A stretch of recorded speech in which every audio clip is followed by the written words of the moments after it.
Hue. The name itself meant harmony in Vietnamese. The ancient imperial capital sat on the banks of the Perfume River in central Vietnam, 70 kilometers south of the DMZ. For centuries, this had been the cultural and spiritual heart of Vietnam, the Forbidden Purple City, the Imperial Palace, the citadel with its massive stone walls built in 1804, pagodas and temples that had stood for generations, a city that had somehow remained largely untouched by the war that was tearing the rest of the country apart. By January 1968, Hue had a population of about 140,000 people. It was a city of scholars and artists, of ancient traditions and quiet streets lined with flame trees. The University of Hue drew students from across South Vietnam. Buddhist monks walked the streets in their saffron robes. The markets were full of vendors selling silk and spices and pottery. Life moved at a slower pace than in Saigon. The war felt distant here, like something happening to someone else in some other place. The Americans had a small presence in Hue. MACV Compound, the Military Assistance Command, Vietnam headquarters for the region, sat south of the Perfume River in the modern part of the city. A couple hundred American advisors and support personnel.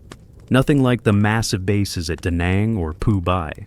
The Army of the Republic of Vietnam, the ARVN, had the 1st Division headquarters inside the citadel, along with the black-uniformed Hac Bao Company, the Black Panthers, considered one of South Vietnam's elite units. Most of the American combat forces were elsewhere. The Marines had positions outside the city. The war was being fought in the jungle, in the rice paddies, in the mountains along the Laotian border. Not in cities. Cities were supposed to be safe. That was the understanding, an unspoken rule that both sides had generally respected. Urban centers were off limits for major operations. But in January '68, that understanding was about to be shattered. General Vo Nguyen Giap, the North Vietnamese commander who had defeated the French at Dien Bien Phu 14 years earlier, was planning something unprecedented, the Tet Offensive. Tet, the Vietnamese New Year, was supposed to be a time of celebration and ceasefire, a sacred holiday when families gathered and honored their ancestors. Both sides had agreed to a truce. Giap was going to violate that truce in the most spectacular way possible. Simultaneous attacks on over 100 cities and towns across South Vietnam. The goal wasn't just military, it was psychological, political. To prove that nowhere in South Vietnam was safe. To shatter American confidence. To turn American public opinion against the war. And most importantly, to spark a general uprising of the South Vietnamese people against their government and the American occupiers. Hue was a key target. Perhaps the most important target. Capturing Hue would be more than a military victory. It would be symbolic. The ancient capital in communist hands. The NVA and Viet Cong planned to hold it, not for hours or days, for weeks, long enough to establish a revolutionary government, long enough to conduct trials and execute collaborators, long enough to make it clear that the revolution was real and inevitable. In the weeks leading up to Tet, North Vietnamese Army units had been infiltrating into position. The 804th Battalion, 6th Regiment, the 810th Battalion, the 802nd Battalion, elements of the 4th and 5th Regiments. In total, somewhere between 8 and 10,000 NVA and Viet Cong troops moving through the jungle and mountains, converging on Hue, moving at night, hiding during the day. Weapons and ammunition cached throughout the city by VC operatives who'd been preparing for months. Political officers with lists of names, government officials, ARVN officers, teachers, intellectuals, anyone considered a threat to the revolution. The Americans knew something was coming. Intelligence reports indicated increased enemy activity. Intercepted communications suggested major operations were being planned. But the scale, the audacity, that was beyond what anyone expected. The prevailing wisdom among American commanders was that the North Vietnamese would never be foolish enough to mass their forces for conventional battles. That would just make them easier targets for American firepower. They were wrong. January 30th, 1968. Tet Eve, the last night of peace. In Hue, families were preparing for celebrations, firecrackers and incense, traditional foods, children excited for the holiday. ARVN soldiers on leave heading home to their families. American advisors looking forward to a few quiet days. At MACV compound, a small group of officers and enlisted men were settling in for what they thought would be an uneventful night. Maybe some celebrating in the city. A few drinks, nothing major. The base was lightly defended. No one expected trouble. At the Citadel, the ARVN 1st Division headquarters had reduced its security posture for the holiday. Many soldiers had been granted leave.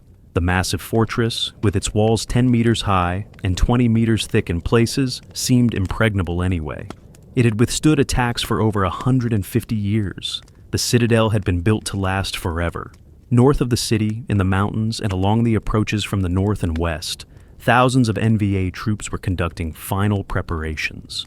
Checking weapons, synchronizing watches, receiving last-minute instructions.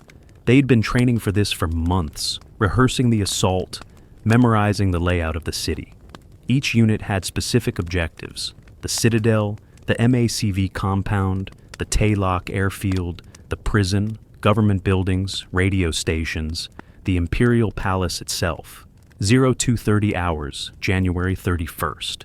That was H hour, the moment when the hammer would fall, when 10,000 North Vietnamese troops would sweep into Hue and transform the ancient city into a battlefield, unlike anything the Vietnam War had seen. The calm before the storm, the last hours of the city that had been called harmony. In a few hours, that harmony would be replaced by the sound of mortars and machine guns and men dying in the streets. The battle for Hue was about to begin, and when it was over, 26 days later, the city would be in ruins and thousands would be dead. The longest and bloodiest battle of the Vietnam War. A turning point that would change everything. But on the night of January 30th, none of that had happened yet. The city slept, unaware, unprepared, about to be swallowed by a storm of steel and blood that would turn its ancient streets into hell on earth. 0230 hours. January 31st, 1968. The first mortar rounds fell on Hue like thunder from a clear sky. Explosions rippled across the city, the MACV compound, the Citadel, the airfield, simultaneous, coordinated, overwhelming. At MACV, the first rounds impacted before anyone could react. The compound wasn't designed to withstand a serious attack. It was headquarters, not a combat base. Administrative buildings, communications center, a few bunkers, maybe 200 Americans total, most of them rear echelon personnel, clerks, radio operators, advisors who'd been in country long enough to think they understood how things worked. They didn't understand this. The explosions tore through buildings. Shrapnel screamed through the darkness. Men stumbled out of bunks, disoriented, trying to figure out what was happening. Was this part of the Tet celebrations? Firecrackers got out of hand sometimes. But no, this was different. This was incoming, heavy stuff, 82mm mortars, maybe rockets, and a lot of them. Then came the small arms fire, AK-47s opening up from multiple directions, the distinctive crack of Kalashnikovs, RPGs slamming into buildings, the warheads detonating with sharp bangs that were different from the crump of mortars. The compound was taking fire from the north and west, maybe from inside the city too. Hard to tell in the darkness and chaos. Someone got on the radio, called for help, reported they were under attack, heavy attack, need reinforcements immediately. The radio operator's voice was steady, but you could hear the tension underneath. This wasn't a probe. This wasn't harassment fire. This was a full-scale assault on the headquarters compound of MACV and Hue. North of the Perfume River, inside the Citadel, the attack was even more devastating. The NVA had infiltrated assault teams into position during the night. When the mortars started falling, these teams moved immediately, sapper squads hitting specific targets: the 1st ARVN Division headquarters, the ammo dumps, the communications center, the gates. The Taylock airfield inside the Citadel came under direct assault. NVA troops swarmed. Over the perimeter, the handful of ARVN guards were overwhelmed in minutes. The attackers moved methodically, destroyed the helicopters on the pad, set fire to fuel dumps, cleared the buildings. Within 30 minutes of H hour, the airfield was in communist hands. Helicopters burning, black smoke rising into the pre-dawn darkness. The prison was a priority target. Political prisoners had to be liberated. counter-revolutionaries had to be eliminated. The prison guards fought briefly, then fled or surrendered. Hundreds of prisoners were released. Some joined the attackers. Others melted into the chaos of the city. The prison was secured. The imperial palace, the heart of the citadel, the symbolic center of Vietnamese culture and history, became a battleground. NVA troops fought their way toward the flag tower, the massive structure that flew the South Vietnamese flag. The yellow flag with 3 red horizontal stripes. That flag had to come down. The National Liberation Front flag had to go up. That was essential to the plan. Show the world that the revolution had taken Hue. At 0515 hours, just under 3 hours after the attack began, NVA troops reached the flag tower. The South Vietnamese flag was hauled down. In its place, the red and blue flag of the Viet Cong was raised. The flag could be seen across the citadel, across the river, throughout the city. A clear message: Hue has fallen. South of the river, in the new city, the attack was equally coordinated.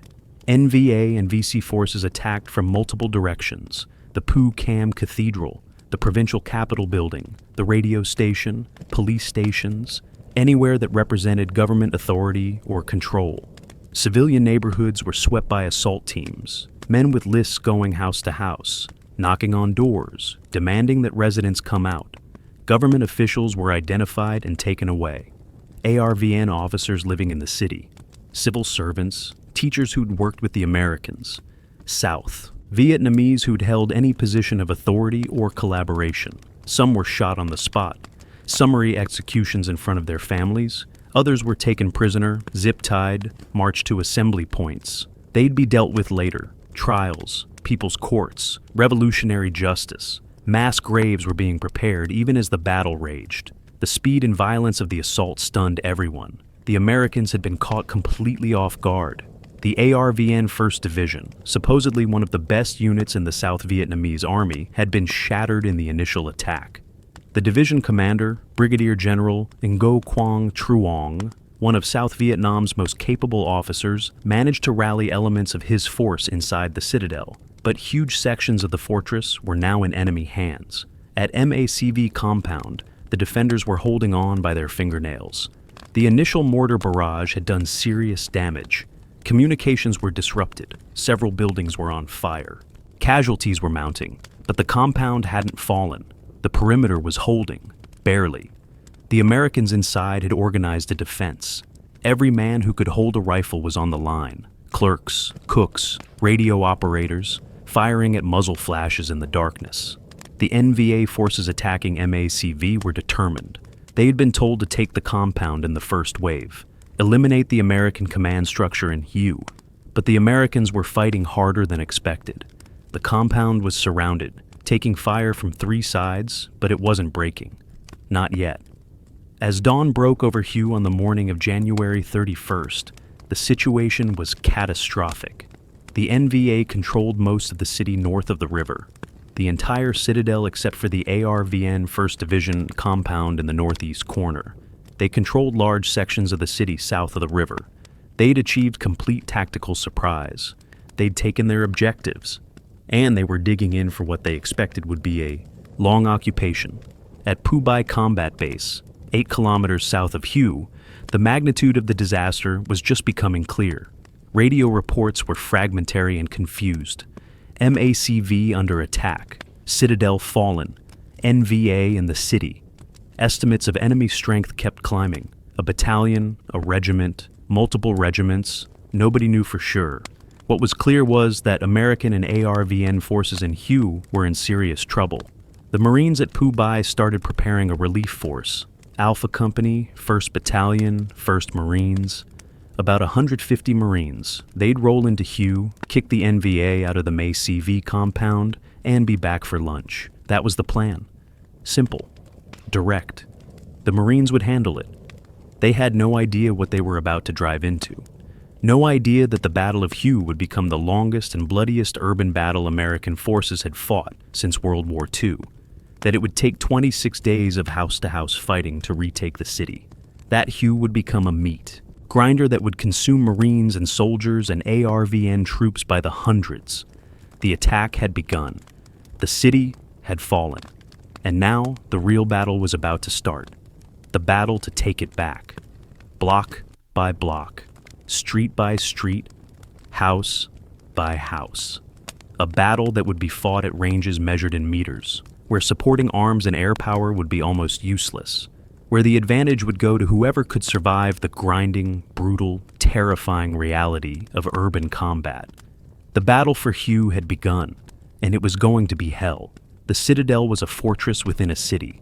Built between 1804 and 1833 under Emperor Jia Long, it had been designed to withstand anything. The outer walls measured 10 kilometers in circumference, 10 meters high, 20 meters thick at the base in some places, constructed of brick and packed earth. 10 massive gates, each one a choke point that could be defended by a handful of men against an army. Inside the Citadel was a city within a city. Residential areas, markets, government buildings, Buddhist temples, and at the center, the imperial enclosure, and within that, the forbidden Purple City, where only the emperor and his closest servants had once been allowed. The whole complex was designed as a series of walls within walls, defenses within defenses, a medieval fortress that had survived wars and rebellions for over 150 years. On the morning of January 31st, 1968, the Citadel fell in less than 6 hours. The NVA assault had been meticulously planned. While some units attacked from outside, sapper teams had infiltrated during the night. They'd hidden in civilian homes, in storage buildings, in temples. When H hour came, they struck from inside the fortress, hitting targets the ARVN couldn't possibly defend because they didn't expect attack from within. The initial mortar barrage had caused chaos. The ARVN 1st Division headquarters took direct hits. Communications were disrupted, chain of command fractured. Officers were killed or wounded in the first minutes. Units were cut off from their commanders. Nobody knew what was happening or what orders to follow. The Taylock airfield fell almost immediately. This was critical. The airfield inside the Citadel had been the ARVN's primary supply and evacuation point. Without it, everything had to come through the gates, and the NVA was moving to seize those too. The Southwest Gate, the Chan Tay Gate, came under assault from both inside and outside. NVA troops who'd infiltrated during the night attacked the gate guards from behind, while assault units outside pressed forward. The gate fell. Now the NVA had a clear entry point for reinforcements and supplies. Troops poured through, hundreds of them, carrying weapons, ammunition, mortars, everything they'd need for a prolonged battle. The Northwest Gate, the Hao Gate, fell next. Then the Thuong Tu Gate to the west. Each gate that fell opened another corridor for NVA forces to flow into the Citadel. By dawn, thousands of enemy troops were inside the fortress, moving through the streets, securing key buildings, establishing defensive positions. The Imperial Palace became a priority target. Not to destroy it, the NVA had orders to preserve Vietnam's cultural heritage, but to control it, to plant their flag where everyone could see it. Small teams of NVA troops fought their way through the imperial enclosure, through the elaborate gates and courtyards, past ornate buildings with curved tile roofs and carved wooden columns. Places that had stood untouched by war for generations were now echoing with gunfire and explosions. The flag tower was the ultimate objective, a 3-tiered structure over 30 meters tall that dominated the center of the Citadel. From the flag tower, you could see across the entire city. And from anywhere in the city, you could see the flag flying from the tower. Whoever controlled that tower controlled the symbolic heart of Hugh. ARVN forces tried to defend it. Black Panther Company troops and elements of the 1st Division fought desperately to hold the Imperial enclosure, but they were outnumbered and surrounded, cut off from support, running low on ammunition, taking casualties they couldn't evacuate. At 05:15 hours, the South Vietnamese flag came down. The red and blue NLF flag went up. Revolutionary forces had taken the ancient capital.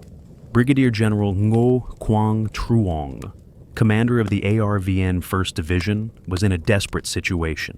His headquarters had been hit hard in the initial attack. Most of his division was scattered across Thu Thien province, engaged in operations outside the city. The units inside the Citadel had been overwhelmed. He was left with perhaps 500 men, mostly from his division headquarters and the remnants of Black Panther Company, holding a small compound in the northeast corner of the citadel. The compound was defensible. Strong walls, good fields of fire, plenty of ammunition. But they were surrounded, completely isolated. The NVA controlled everything around them. Supply lines were cut. Reinforcement by ground was impossible. Helicopters were taking too much fire to land. Truong organized his defense, established a perimeter, put his best troops on the walls, positioned his few heavy weapons to cover the approaches, set up aid stations for the wounded. And then he waited for reinforcements, waited for the counterattack he knew had to be coming. The Americans wouldn't let Hugh fall. They couldn't. The political and military consequences would be catastrophic. Outside the ARVN compound, the NVA was consolidating control, setting up command posts, bringing in supplies through the captured gates, establishing fields of fire, fortifying buildings, preparing defensive positions that would be absolute hell to attack. They'd studied Stalingrad. They'd studied the street fighting, tactics that had worked for the Soviets against the Germans. Urban combat favored the defender. The Americans were going to have to come house to house, room to room, and the NVA would make them pay for every meter. Political cadres were already at work throughout the citadel, going house to house with lists, names of government officials, ARVN officers, police, civil servants, teachers, intellectuals, anyone associated with the South Vietnamese government or the Americans. These people were being rounded up, taken to assembly points. The revolution was being secured. Some were shot immediately, quick trials in the street, guilty of collaboration, of working with the puppet regime, summary execution. Others were marched away to holding areas. They'd be dealt with later, more formally. People's courts, revolutionary justice. But the outcome would be the same. Mass graves were being prepared on the outskirts of the city. The NVA hadn't come to Hugh to visit. They'd come to stay, to establish revolutionary control, to eliminate opposition, permanently. This wasn't just a military operation. It was revolution. And revolutions required cleansing, blood, terror, examples made of those who'd stood against the people. By mid-morning on January 31st, the citadel was firmly in NVA hands. Except for Truong's isolated compound in the northeast corner, the entire fortress belonged to the revolution. The flag flying over the flag tower proved it. 10,000 North Vietnamese regulars and VC operatives controlled the ancient capital. They'd achieved their objective. Now they had to hold it. They knew the Americans would come. They'd studied American tactics. They knew the Americans relied on firepower, artillery, airstrikes, naval gunfire, all the technological advantages that made them so formidable in the jungle and rice paddies. But in an urban environment, in a city full of civilians, in an ancient capital with cultural and historical significance, the rules were different. The Americans would have to fight with one hand tied behind their backs. The NVA were ready. They'd prepared for this, fortified the strongest buildings, positioned machine guns to create interlocking fields of fire, stockpiled ammunition. They had supply lines running back through the mountains to the north. They could be resupplied. They could be reinforced. They were dug in and ready to bleed the Americans white if that's what it took. The citadel had fallen. The flag had been planted. The revolution had come to Hugh. And anyone who thought it would be easy to take it back was about to learn a very painful lesson about urban warfare. Alpha Company, 1st Battalion, 1st Marines rolled out of Phu Bai Combat Base at 0800 hours on January 31st. Captain Gordon Batchelor commanded 147 Marines, 14 trucks, and a few gun jeeps. Standard convoy configuration heading north on Highway 1 toward Hugh, 8 kilometers. Should take less than 30 minutes. Nobody told them they were driving into the biggest urban battle of the Vietnam War. Intelligence was fragmentary at best. MACV under attack, some NVA in the city. Go relieve the compound, clear out any enemy forces. Should be straightforward. The convoy moved fast. Highway 1 was a good road by Vietnamese standards. Paved, wide enough for two-way traffic. The Marines were confident. They'd done this before. Quick reaction force missions. Show up, kick some ass, head back to base. Another day in Vietnam. About 2 kilometers south of Hue, the convoy started taking fire. Snipers. AK rounds pinging off trucks. Nothing serious. Marines returned fire. Kept moving. This was expected. Always some harassment fire near cities. Keep your head down. Keep moving. Don't get bogged down. Then they hit the southern outskirts of the city proper. And Coup Bridge. The last bridge before the MACV compound. That's when everything went to hell. The bridge was blocked. Vehicles. Rubble. A hasty roadblock manned by what looked like a company of NVA troops. And they opened fire with everything: machine guns, RPGs, mortars walking down the road toward the convoy. The Marines bailed out of the trucks, took cover, started returning fire, but they were in a terrible position. Open road, limited cover, taking fire from multiple directions, buildings on both sides of the highway, snipers, machine gun positions. The NVA had prepared this ambush carefully. Captain Batchelor got on the radio, requested artillery support, fire mission, coordinates. But the request was denied. Too close to the city. Too many civilians. Risk of collateral damage. The Marines were going to have to fight without their biggest advantage. No big guns, not here. They fought forward. Assault teams moving up both sides of the street. Fire teams providing covering fire. Grenades into buildings. Clear the room. Move to the next one. Classic urban assault tactics. Except the Marines. Hadn't trained for this. Not really. They'd trained for jungle warfare, for ambushes in the bush, for fighting in rice paddies, not street fighting in an urban environment against a determined enemy in prepared positions. The advance was measured in meters, 10 meters, 20 meters, then pinned down again by machine gun fire from a building they had already cleared. The NVA would let the Marines pass, then reoccupy the position and hit them from behind. It was maddening. Nothing stayed cleared. Marines were going down, wounded, killed. Corpsmen moving forward under fire to treat casualties. The company was taking serious losses, and they'd barely made it half a kilometer. The MACV compound was still over a kilometer away. At this rate, they'd never make it, but they kept pushing. Because that's what Marines do. They don't stop. They don't retreat. They push forward no matter what. Even when every instinct screams at you to take cover and stay down. Even when you're taking fire from 3 sides. Even when your buddies are bleeding out in the street and you can't get to them. You keep pushing. It took Alpha Company 6 hours to fight 1.5 kilometers. 6 hours of continuous combat. House to house. Room to room. By the time they reached the MACV compound, they'd taken over 40 casualties. Dead and wounded. Nearly 30% of the company. And they'd barely scratched the surface of the NVA presence in Hue. The MACV compound was still holding when Alpha Company arrived. Barely. The defenders had been under siege for over 12 hours. Low on ammunition. Multiple wounded, buildings shot to hell. But they were still fighting. Still holding the perimeter. The arrival of Alpha Company broke the immediate threat. The NVA forces surrounding MACV pulled back to avoid being caught between the compound defenders and the Marine Relief Force. But it wasn't a victory. Not really. It was survival. The Marines had made it to MACV, but they couldn't advance. Further, the NVA controlled the city. Alpha Company couldn't break through to the Citadel. Couldn't link up with General Truong's isolated ARVN force. Couldn't retake the city. All they could do was defend the compound and wait for more Marines. And more Marines were coming. The rest of 1st Battalion, 1st Marines, Bravo Company, Charlie Company, Delta Company, tanks, Ontos vehicles with their 6 recoilless rifles, more firepower, more infantry. The Marines were going to take back Hue. That was the plan. But nobody understood what they were getting into. Nobody realized that the NVA had 10,000 troops in the city. Nobody realized they'd prepared defensive positions that would make every street a killing zone. Nobody realized this wasn't going to be over in a day or two. This was going to be a month-long meat grinder that would test the Marines in ways they'd never been tested before. By nightfall on January 31st, the situation in Hue was clear. The NVA controlled most of the city.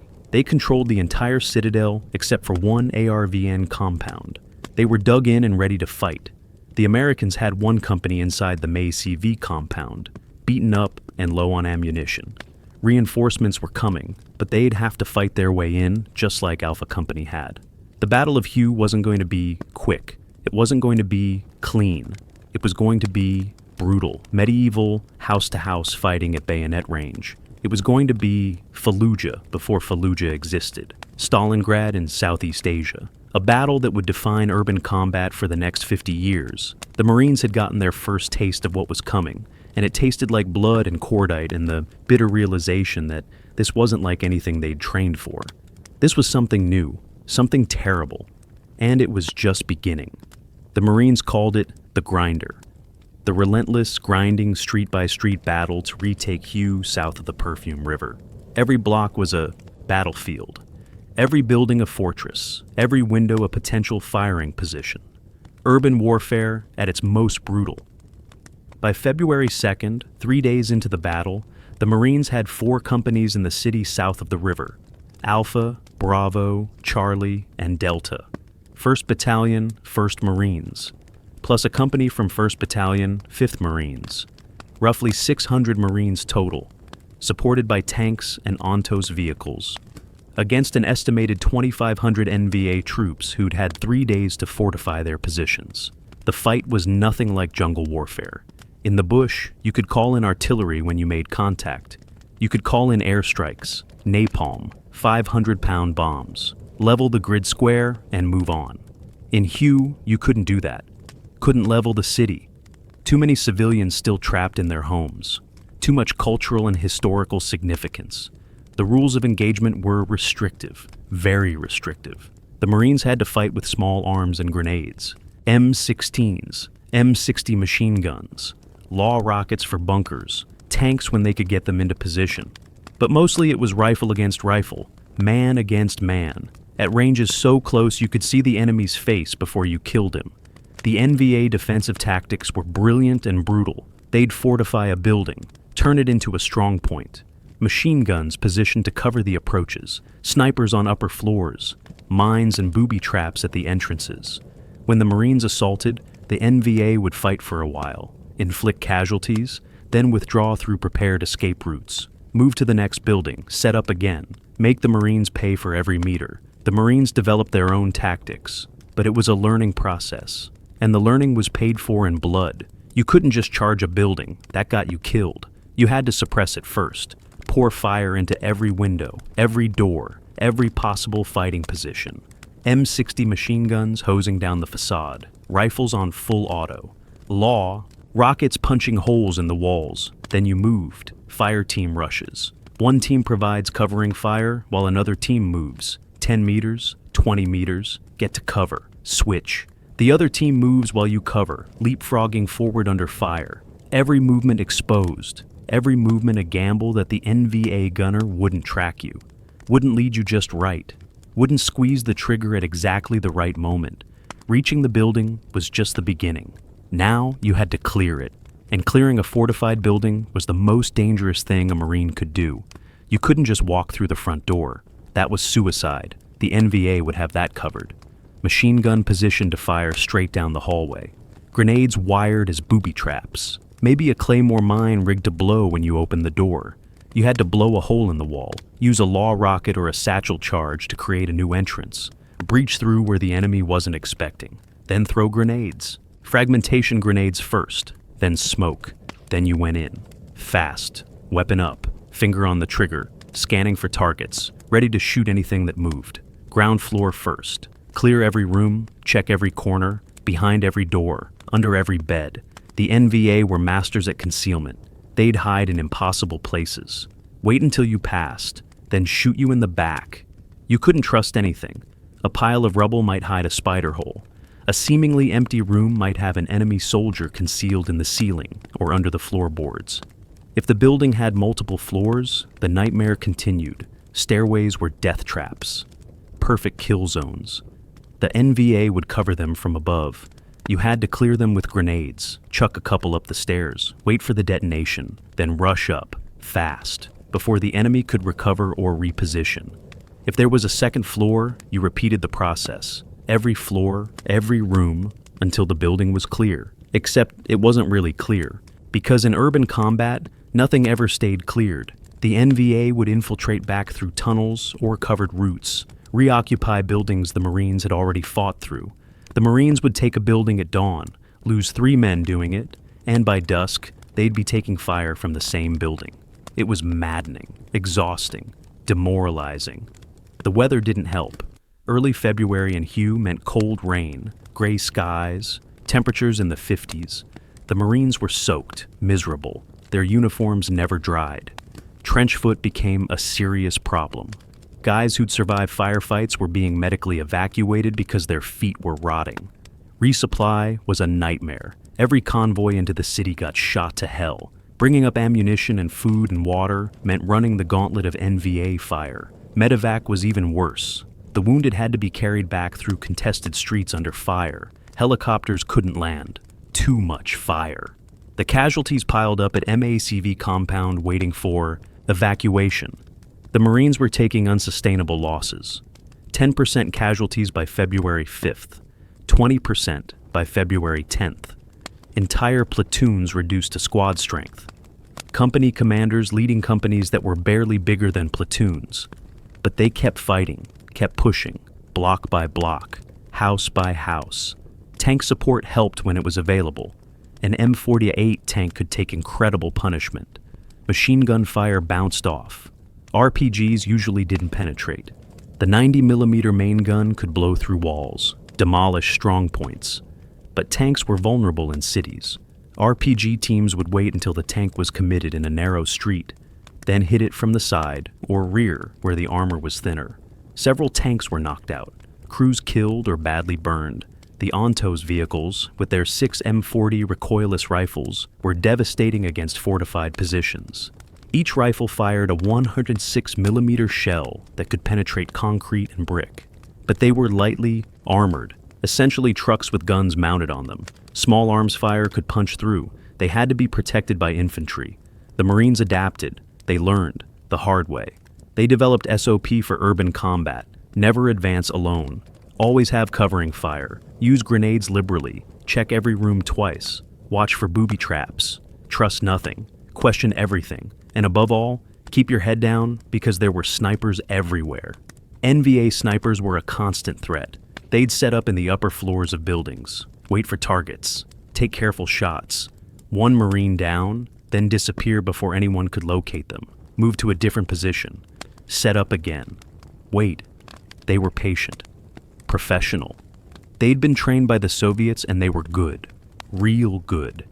Counter-sniper operations became critical. Marine snipers hunted their NVA counterparts. Duel in the ruins. It was cat and mouse. Who could spot the other first? Who could get the shot off? Many times both snipers would fire simultaneously. Both going down, both dead. Killed each other. By mid-February, the Marines had pushed the NVA back toward the Perfume River. The southern part of the city was mostly cleared, at tremendous cost. Hundreds of Marine casualties, dead and wounded. The battalion commanders were requesting replacements, fresh troops, because the guys who'd been fighting for 2 weeks straight were done, physically and mentally exhausted, running on fumes and adrenaline and rage. But the job wasn't finished, not by a long shot. South of the river was only half the battle. The citadel still had to be retaken, the ancient fortress with its massive walls and prepared defenses, where the NVA had thousands of troops dug in and ready to fight, where the real hell was waiting. The Marines south of the river had learned brutal lessons about urban warfare. They'd paid for those lessons with blood. Now they had to take those lessons north, into the citadel, into the most heavily defended urban fortress they'd ever face, and do it all over again, except harder, bloodier, more terrible than anything they'd seen so far. The grinder was just getting started. While the Marines fought block by block through the southern city, a different horror was unfolding in the occupied areas. A horror that wouldn't be fully understood until after the battle, until the mass graves were discovered, until the survivors could tell their stories. The NVA and VC had come to Hue with lists, thousands of names, government officials, ARVN officers and NCOs, police, civil servants, teachers, intellectuals, religious leaders, anyone who'd worked with the South Vietnamese government or the Americans, anyone who'd spoken against the revolution, anyone who represented the old order that had to be swept away. In the first days of the occupation, political cadres went house to house. They had addresses. They knew who lived where. They knocked on doors and called out names. Come with us. Bring nothing. You're needed for questioning. Just a few formalities. Revolutionary justice. People's courts. You'll be back soon. Those who came willingly were taken to assembly points, schools, government buildings, temples. They were held there, told to wait, given forms to fill out. Name, occupation, political associations, family connections, everything documented, everything recorded. Those who didn't come willingly were dragged out. In front of their families, in front of their neighbors, rifle butts, fists, kicked and beaten into the street, hands tied behind their backs with wire or plastic zip ties, herded like animals toward the assembly points. The assembly points were holding areas, hundreds of people crammed into buildings designed for dozens. No food, no water, no sanitation, people standing because there wasn't room to sit. The wounded and sick collapsed. Nobody helped them. This was just the beginning. The real accounting would come later. Trials began on February 1st. Revolutionary trials. People's courts. The accused brought before panels of political officers and revolutionary cadres. The charges were always the same: collaboration with the puppet regime, working for the imperialists, crimes against the people. The evidence was predetermined. Guilt was assumed.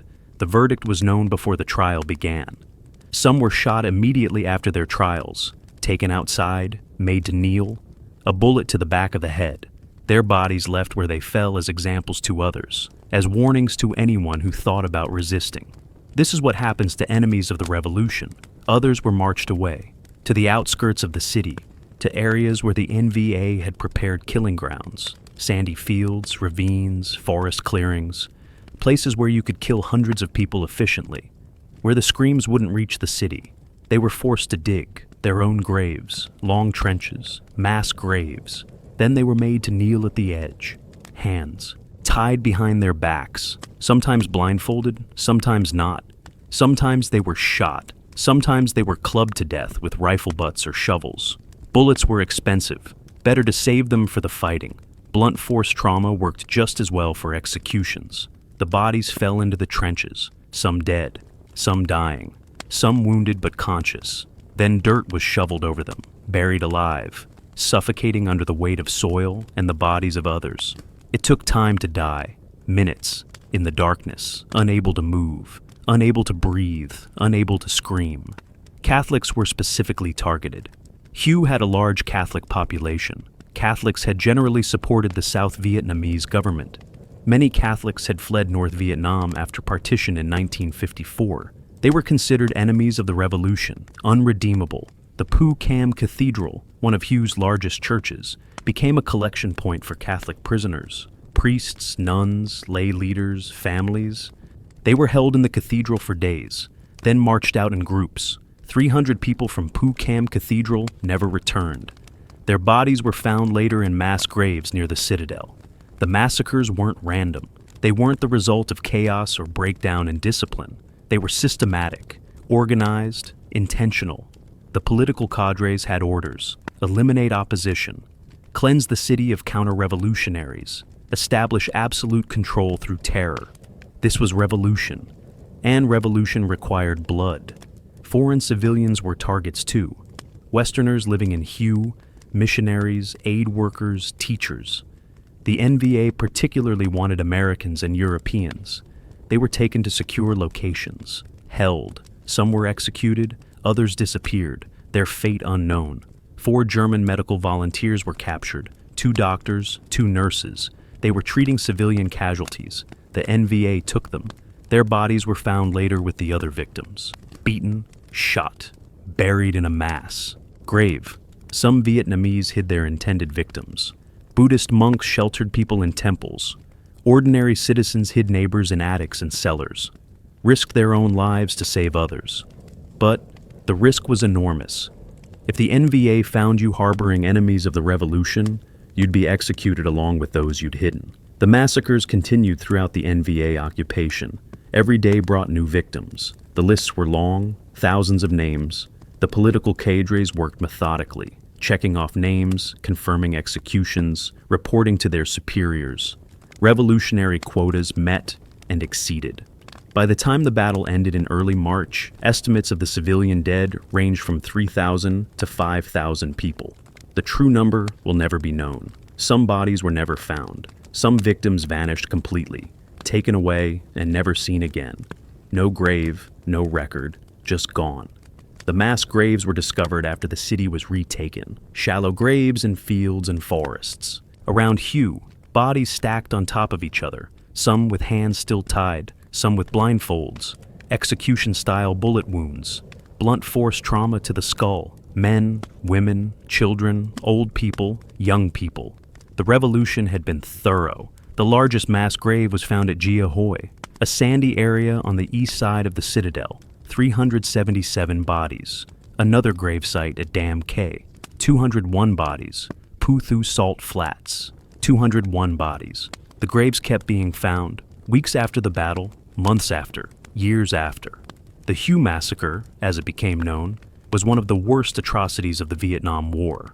Worse than My Lai, more victims, more systematic, more deliberate. But it got less attention, less outrage, because it was committed by the other side, by the revolutionaries who were supposed to represent the people, by the forces that many in the American anti-war movement supported or made excuses for. The massacre revealed something important about the nature of the conflict.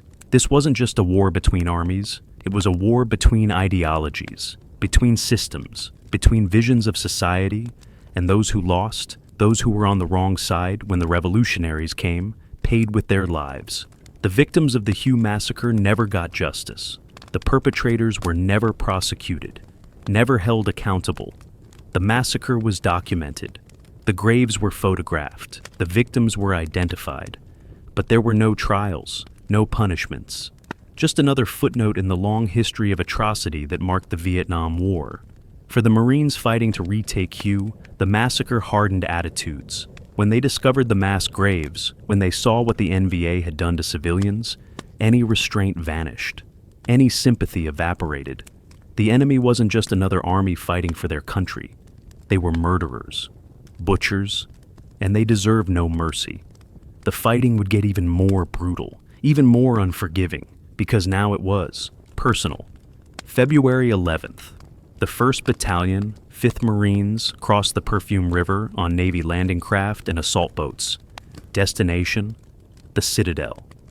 The fortress that had stood for over 150 years, the seat of Vietnamese imperial power, now occupied by thousands of NVA troops who'd had 2 weeks to prepare defenses that would make hell look pleasant. The Marines landed at a boat ramp on the northern shore, right next to the isolated ARVN 1st Division compound, where General Truong and his men had been holding out since January 31st. Truong's force had been reinforced over the past 2 weeks. Vietnamese Marines, airborne troops, fresh ARVN units. They now had roughly 2,000 South Vietnamese troops inside the compound, but they hadn't been able to break out, hadn't been able to retake any significant portion of the Citadel. The NVA defenses were too strong. The American Marines were supposed to change that. They'd bring American firepower, American tactics, American aggressiveness. They'd sweep through the Citadel and throw the NVA out. That was the plan. Simple, direct, the Marine way. Reality was different. The Citadel was a nightmare to attack. The walls were massive, 10 meters high, 20 meters thick at the base. Solid brick and packed earth that could absorb artillery and bombs all day without significant damage. Inside the walls was a maze of streets and buildings. Stone construction, thick walls. Buildings that had been built to last centuries. Perfect defensive terrain. The NVA had fortified everything. Machine gun positions in buildings overlooking every street. Snipers in towers and on rooftops. Mortars positioned to drop rounds on any avenue of approach. Fighting positions dug into rubble. Foxholes, spider holes. Bunkers reinforced with sandbags and timber. Fields of fire carefully planned and interlocking. Any movement drew fire from multiple positions. The ARVN and Marines attacking together made slow progress. The ARVN would take the lead on some blocks, the Marines on others. It didn't matter. The fighting was brutal either way. The tactics were the same as in the southern city. Suppress the building, assault, clear it room by room, move to the next one. Except in the Citadel, everything was harder, stronger construction, better defensive positions, more determined defenders. The NVA knew they were losing. They could hear the fighting getting closer. They could see the South Vietnamese flag being raised on buildings that had been taken. Building by building, the Citadel was being cleared, but they weren't giving up. They'd fight for every room, every hallway, every stairwell. Make the Americans and ARVN pay the maximum price for every meter of ground. Weather was miserable. Cold rain, gray skies, fog rolling in off the river. Visibility sometimes down to 50 meters. 50 meters in an urban environment meant you couldn't see the enemy until you were right on top of them. Couldn't spot the sniper until he'd already taken his shot. Couldn't see the RPG team until the rocket was already in flight. The Marines were exhausted. Most had been fighting for 2 weeks straight. 2 weeks of constant combat. No real sleep. Minimal food. Living on adrenaline and rage. Guys were making mistakes. Stupid mistakes. Walking into fields of fire. Not checking corners. Getting sloppy. And sloppy got you killed. Casualties mounted. The Marines were losing men faster than they were gaining ground. 100 meters a day was good progress. On bad days, they'd fight all day and end up back where they started. The NVA would counterattack at night, infiltrate back into cleared buildings. At dawn, the Marines would find themselves taking fire from positions they had fought for and taken the day before. Tank support was limited inside the Citadel. The streets were narrow, blocked with rubble, mined. The NVA had RPG teams waiting. They'd learned that tanks were vulnerable in confined spaces. They'd let the tank get committed to a street, unable to maneuver, then hit it from multiple directions. Several tanks were lost. Others were damaged and had to be withdrawn. Artillery support was still restricted. The Citadel was culturally significant. Historic buildings couldn't just be leveled. The imperial palace, the temples, the gates, these had to be preserved if possible. So, the Marines fought with small arms and determination. Without the overwhelming firepower advantage they had enjoyed in the bush, air support was weather dependent.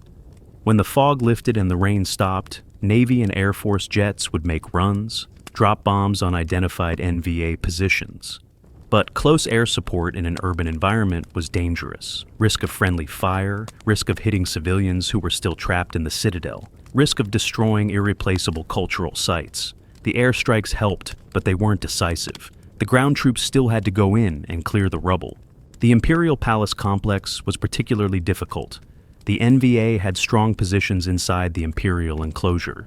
They were using the ancient buildings for cover, machine guns positioned in ornate halls that had once housed emperors, snipers in towers that were architectural treasures.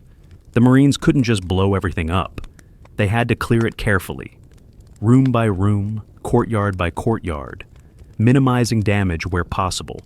The flag tower remained a symbol and an objective. The NLF flag still flew from the tower, visible across the entire Citadel, a constant reminder that the battle wasn't over, that the NVA still held significant portions of the fortress. Taking down that flag became an obsession for the Marines, for the ARVN, for everyone fighting to retake the city. Vietnamese Marines fought alongside the American Marines. Tough men, experienced. They'd been fighting this war longer than most of the Americans. They knew the enemy, knew the terrain, knew the language, and culture. They were invaluable, and they fought with particular intensity. This was their capital, their cultural heritage, their city. They had personal stakes in the battle that the Americans couldn't fully understand. The fighting in the Citadel lasted for 2 weeks. 2 weeks of continuous combat, house to house, room to room, street by street, grinding forward, taking casualties, losing men, replacing them with fresh troops who'd last maybe a few days before they were casualties too.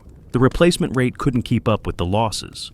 By February 24th, most of the Citadel was back in Allied hands. The ARVN and Marines had pushed the NVA back to a small pocket in the southwest corner, the area around the flag tower, the last stand. The NVA forces still fighting were the hardcore, the true believers, the ones who'd fight to the death because surrender wasn't an option. They'd committed too many atrocities. They knew what would happen if they were captured.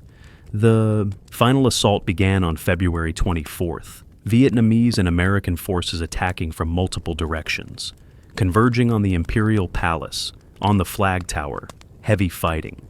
The NVA counterattacked multiple times, fierce, desperate, knowing this was the end but fighting anyway. Because that's what soldiers do when there's nowhere left to run. By the afternoon of February 24th, ARVN troops reached the flag tower. They hauled down the NLF flag that had flown for 24 days. In its place, they raised the South Vietnamese flag, the yellow flag with 3 red stripes, the same flag that had flown there before the attack, the same flag that symbolized the government the NVA had tried to overthrow. Raising the flag didn't end the fighting. There were still pockets of resistance, still NVA troops holed up in buildings fighting to the end. It took several more days to completely clear the citadel, to eliminate the last holdouts, to secure every corner of the fortress. But the flag was the symbol. The flag meant victory. The flag meant the battle was turning. The flag meant the ancient capital was being reclaimed. 24 days after it fell. 24 days of hell. The citadel was coming back. The last days of February 1968. The Battle of Hue was entering its final phase. Most of the city was retaken, the citadel mostly cleared, but pockets of resistance remained. Die-hard NVA troops fighting to the end, refusing to surrender, refusing to retreat, just fighting. Because that's all they had left. The Marines and ARVN were exhausted. They'd been fighting for almost a month of continuous combat, no breaks, no rest, just relentless, grinding urban warfare that consumed men like a furnace consumes wood. Casualties were astronomical, over 500 Marines killed or wounded, thousands of ARVN casualties. The units that had started the battle barely existed anymore. They'd been bled white, replaced, bled white, again. But they kept pushing, clearing the last buildings, hunting the last NVA holdouts, securing the last streets. The end was in sight. Everyone could feel it. The NVA was broken, their supply lines cut, their reinforcements stopped. The soldiers still fighting were doing so out of desperation or ideology, or because they simply couldn't escape. But they weren't winning. They'd lost. They just hadn't stopped fighting yet. The civilian population was emerging from hiding. People who'd been trapped in their homes for a month, living in basements and cellars while the battle raged overhead. No food, no water, no medical care, living in their own filth, terrified every moment that a stray round or collapsing building would kill them. Now they were coming out, blinking in the daylight, stunned, traumatized, trying to comprehend what their city had become. Hue was in ruins, not completely leveled like some cities in World War II, but devastated, buildings with walls blown out, roofs collapsed, streets cratered by mortars and rockets, rubble everywhere, bodies still lying where they fell. The stench of death hung over the city, sweet, sickening, inescapable. You couldn't get away from it. The smell soaked into your clothes, your hair, your soul. The beautiful city that had been called Harmony was gone, replaced by a landscape of destruction that looked more like Berlin in 1945 than Southeast Asia in 1968. The ancient walls scarred by artillery, the imperial palace damaged, pagodas destroyed, centuries of culture and history wiped out in a month of fighting. But the city wasn't the only casualty. The men who fought for it were casualties too. Even the ones who walked away physically unharmed. They'd seen things no human should see, done things no human should do, killed at ranges so close you could see the fear in the other man's eyes, watched friends die, held buddies while they bled out, made decisions that saved some lives and cost others, carried that weight, that guilt, that knowledge. Post-traumatic stress disorder wouldn't be recognized as a medical condition for another 12 years. In 1968, they just called it shell shock or combat fatigue, something that would go away after you got some rest and a few beers. But it didn't go away. It stayed with you. Nightmares, flashbacks, hypervigilance, rage, depression, inability to connect with people who hadn't been there, inability to explain what you'd seen, what you'd done, what it felt like to be in hell for 26 days straight. The Marines who fought at Hue would carry it forever. The Battle of Hue would define them. Some would talk about it, write about it, try to process it. Others would bury it, lock it away, never speak of it.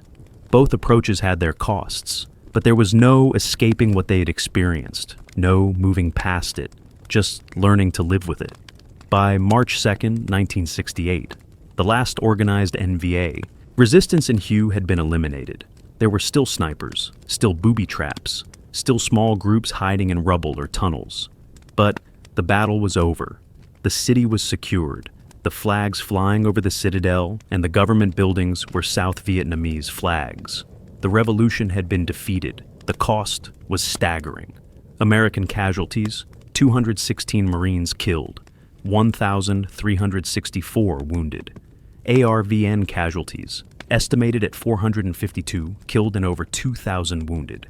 NVA and VC casualties, estimated at 5,000 killed, plus the civilian dead, the massacred, the collateral damage, the ones who died in crossfires or from stray rounds or from buildings collapsing on them. Another 5,000 at minimum, maybe more.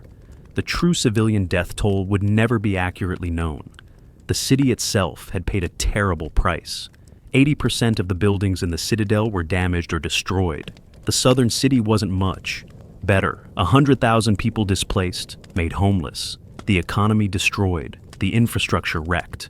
Water system, power system, roads, bridges, everything damaged. It would take years to rebuild, decades to recover. Some things could never be replaced. The strategic outcome was ambiguous. The NVA had taken Hue, held it for almost a month, proved they could conduct large-scale conventional operations, proved that American bases and cities weren't safe, proved that the war was far from over. But they'd also been defeated, driven out, taken massive casualties, failed to spark the general uprising they'd expected, failed to hold the city permanently. The Battle of Hue was both an NVA victory and an NVA defeat. It was a tactical defeat, but a strategic and political victory. Because what mattered wasn't who held the city on March 2nd. What mattered was what the battle did to American public opinion, what it did to American confidence, what it did to the belief that the war, yes, was being won. The Tet Offensive, of which Hue was the bloodiest battle, changed everything. It didn't matter that the NVA and VC had been militarily defeated across South Vietnam. What mattered was the shock, the surprise, the realization that after years of being told the enemy was nearly defeated, they could still launch massive coordinated attacks on cities throughout the country. Walter Cronkite, the most trusted man in America, went to Vietnam after Tet, saw the destruction, talked to the soldiers, came back and told the American people that the war was unwinnable, that it was a stalemate, that negotiation was the only way out. President Lyndon Johnson reportedly said that if he'd lost Cronkite, he'd lost Middle America. He was right. The Battle of Hue contributed to Johnson's decision not to run for re-election, contributed to the beginning of Vietnamization and American withdrawal, contributed to the changing perception of the war from a righteous fight against communism to a quagmire with no clear end. Hue mattered, not because of who won tactically, but because of what it meant politically and psychologically.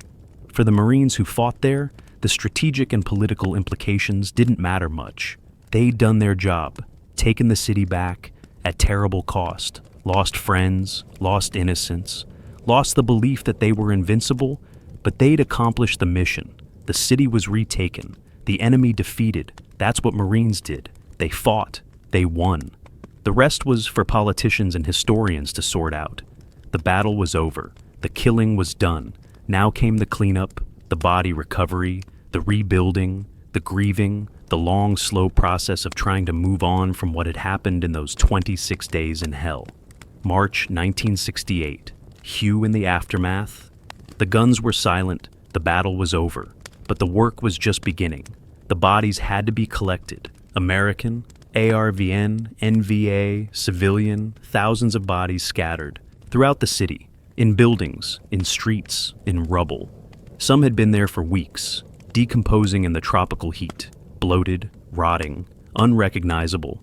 The stench was overwhelming. Even soldiers who'd fought through the entire battle, who thought they were hardened to death, found themselves vomiting as they collected the remains.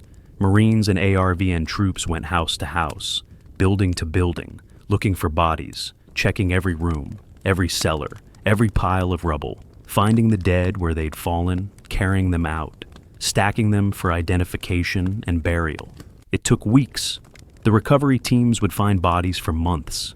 Years later, construction crews would still occasionally uncover remains from the battle. The mass graves from the massacre were being excavated, forensic teams documenting the atrocities, photographing the bodies, trying to identify victims, collecting evidence. The graves were horrific, bodies with hands still bound, execution-style bullet, wounds, blunt force trauma.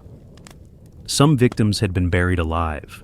You could tell by the position of the hands, clawing at the dirt, trying to dig out, trying to breathe, dying slowly in the darkness and suffocating earth. Families came looking for missing relatives, walking through the grave sites, looking at bodies, trying to find their loved ones among the dead. Sometimes they found them, sometimes they didn't. Some victims were never recovered, just disappeared, swallowed by the battle and never seen again. The city had to be cleared of ordnance, unexploded shells, grenades, mines, booby traps.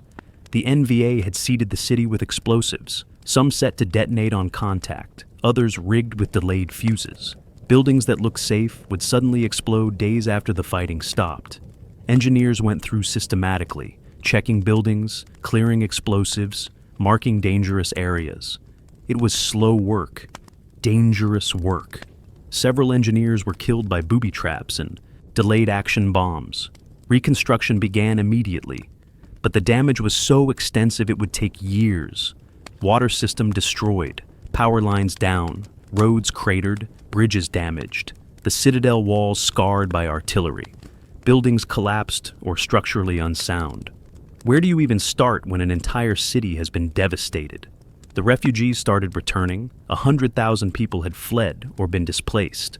Now they came back, to find their homes destroyed, their neighborhoods in ruins, their businesses gone, their lives shattered. Many had nowhere to go. Refugee camps were established, tents and temporary shelters. International aid organizations came in. Red Cross, CARE, Catholic Relief Services, trying to provide food and medicine and shelter, trying to help people rebuild. The psychological impact was harder to address. The civilians who'd survived the battle were traumatized. They'd lived through a month of hell, hiding while the fighting raged, never knowing if the next mortar round would hit their home, watching neighbors die, seeing the city they loved destroyed. That trauma didn't just go away. Many had nightmares, anxiety, depression, PTSD before anyone knew what to call it. There was no counseling available, no therapy, no support services. People just had to cope, deal with it themselves. Many never fully recovered. The soldiers had their own trauma. The Marines who fought at Hue were rotated out, sent back to other duties. New units came in, but the men who'd been there couldn't forget. Some handled it better than others. Some drank, some did drugs. Some became violent and angry. Some withdrew and became quiet. Different coping mechanisms for the same underlying problem. They'd seen and done things that human beings aren't meant to see and do. The body count became a political issue. The American military claimed 5,000 NVA killed. The North Vietnamese said American casualties were much higher than reported. Everyone disputed the numbers. The truth probably lay somewhere in between. But the exact numbers didn't really matter. What mattered was the scale of the slaughter. What mattered was that thousands of people, soldiers and civilians, had died in a battle that ultimately changed nothing strategically. The propaganda war began immediately. The North Vietnamese claimed Hue as a victory. They'd held the city for almost a month. They'd tied down massive American and ARVN forces. They'd inflicted heavy casualties. They'd shown that they could strike anywhere. That's what they told their people. That's what they told the world. The Americans and South Vietnamese claimed victory too. They'd retaken the city, defeated the NVA forces, killed thousands of enemy soldiers, broken the Tet Offensive in Hue, proved that American and ARVN forces could work together to defeat a major enemy offensive. That's what they told their people. That's what they told the world. Both sides were right, and both sides were wrong. It depended on what you measured. Body count, the NVA lost more. Territory, the Allies retook the city. Political impact, the NVA won. American public opinion turned against the war after Tet. Strategic impact, unclear. The war would continue for 7 more years. Nothing was resolved at Hue, nothing was decided. It was just another battle in a war that seemed to have no end. Hue became a symbol. For the Marines, it became a symbol of their courage and toughness. The hardest urban battle they'd ever fought. A test that they'd passed despite the cost. For the anti-war movement, it became a symbol of the war's futility. All that death and destruction for what? To retake a city that shouldn't have fallen in the first place. For the Vietnamese people, it became a symbol of suffering, their city destroyed, their families killed, caught between 2 armies that both claimed to be fighting for their freedom. The Battle of Hue entered Marine Corps legend. It would be studied at military, schools, analyzed by historians, used as a case study in urban warfare. The tactics developed at Hue would influence urban combat doctrine for decades. Fallujah in 2004 looked a lot like Hue in '68. The lessons learned in blood on the streets of an ancient Vietnamese city would be relearned in an Iraqi city 36 years later. For the men who fought there, Hue would always be with them, in their memories, in their dreams, in the scars both visible and invisible. They'd carry it to their graves. Some would be proud of what they did, proud they survived, proud they accomplished the mission despite the odds. Others would be haunted by the things they saw, the things they did, the friends they lost, the questions that had no good answers. Why did we fight for Hue? What did we accomplish? Was it worth the cost? These were questions that couldn't be answered with body counts or strategic assessments. These were questions each man had to answer for himself. And the answers were as varied as the men who'd been there. The aftermath of Hue lasted far longer than the battle. The city would be rebuilt, the wounds would heal, the dead would be buried and mourned, but the scars would remain. On the city, on the people, on the soldiers. Permanent reminders of 26 days when an ancient capital became a battlefield, and hell came to a place called Harmony. The Battle of Hue changed the Vietnam War. It changed American public perception. It changed military doctrine. It changed the men who fought there. The ripples from those 26 days in January and February 1968 spread out across time and space, influencing events and attitudes for decades. The immediate impact was on the American home front. The Tet Offensive, and particularly the Battle for Hue, shattered the optimistic narrative that had been fed to the American people. For months, military leaders and politicians had been saying the war was being won. The enemy was weakening. Victory was in sight. Just a little more time, a little more patience. We're making progress. Then Tet happened. Simultaneous attacks across South Vietnam. The American embassy in Saigon attacked. Hue captured and held for almost a month. It didn't matter that the offensive was ultimately a military defeat for North Vietnam. What mattered was the shock, the cognitive dissonance between what people had been told and what they were seeing on their television screens. Walter Cronkite's report from Vietnam after Tet was a turning point. He said the war was stalemated, that victory was not in sight, that negotiations were the only rational path forward. Lyndon Johnson knew it was over. If he'd lost Cronkite, he'd lost Middle America. The consensus was broken. The war could no longer be sold as a necessary fight that America was winning. Johnson announced he wouldn't seek re-election. The anti-war movement gained strength and legitimacy. The draft became increasingly unpopular. Young men were being sent to die in a war that no longer had clear public support. The divisions in American society deepened. The protests intensified. America was tearing itself apart over Vietnam. Hue contributed to all of this. The images of destruction, the accounts of brutal house-to-house fighting, the body counts that kept climbing, the Marines evacuating wounded under fire, the ancient city reduced to rubble. It all reinforced the message that this war was different from previous American wars. This wasn't World War II with clear objectives and righteous purpose.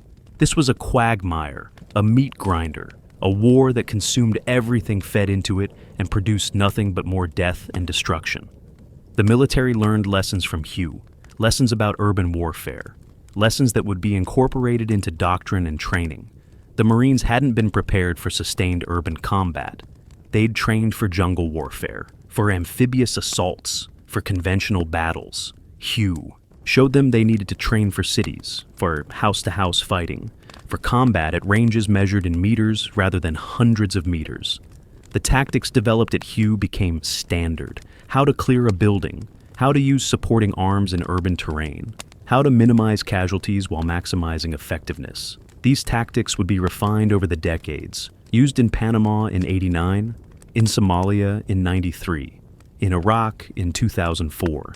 Every generation of Marines and soldiers would learn from what happened at Hugh, but the lessons came at a cost. 216 Marines killed, over 1,300 wounded. Those numbers represented real people, real families who got visits from casualty notification officers, real mothers and fathers and wives and children who'd never see their loved ones again. The knowledge bought at Hugh was paid for in blood, American blood, ARVN blood, NVA blood, civilian blood. For the Marine Corps, Hugh became part of institutional identity, like Iwo Jima, like Chosin Reservoir, like Belleau Wood, places where Marines proved themselves under the most difficult circumstances imaginable, where they fought against terrible odds and won, where they demonstrated the qualities that define Marines: courage, determination, refusal to quit. The Battle of Hugh would be remembered and honored. The men who fought there would be recognized as warriors who'd done the impossible. For the veterans of Hugh, the legacy was more complicated. They'd done their job, accomplished the mission, but at tremendous cost. And for what? The city was retaken, but the war continued. The sacrifices made at Hugh didn't end the conflict, didn't bring victory. The war would drag on for 7 more years. The final outcome would be defeat. South Vietnam would fall, the communists would win. Everything they'd fought for at Hugh would ultimately be lost. That realization was hard for many veterans to process. They'd fought honorably, done everything asked of them, survived hell, lost friends, carried physical and psychological wounds for the rest of their lives. And in the end, it didn't matter. The cause they'd fought for was lost. The country they'd tried to defend ceased to exist. The government they'd supported was overthrown. What did it all mean? What was the point? Some veterans found meaning in the brotherhood, in the bonds formed with other men who'd been there, who understood what they'd gone through, who could talk about it without judgment or incomprehension. Veterans organizations, reunions, memorials. These helped, gave context, provided community. But they didn't answer the deeper questions about purpose and meaning. Some veterans found peace, came to terms with what they had experienced, integrated it into their lives, used their experience to help others, became advocates for veterans, worked to improve PTSD treatment, shared their stories so future generations could learn. These men turned their trauma into something positive, found meaning in the struggle to heal and help others heal. Others never found peace. The war stayed with them, invaded their sleep, poisoned their relationships, made civilian life unbearable. Some self-medicated with alcohol or drugs. Some ended up homeless. Some committed suicide decades after the battle, still fighting wars that never ended in their minds.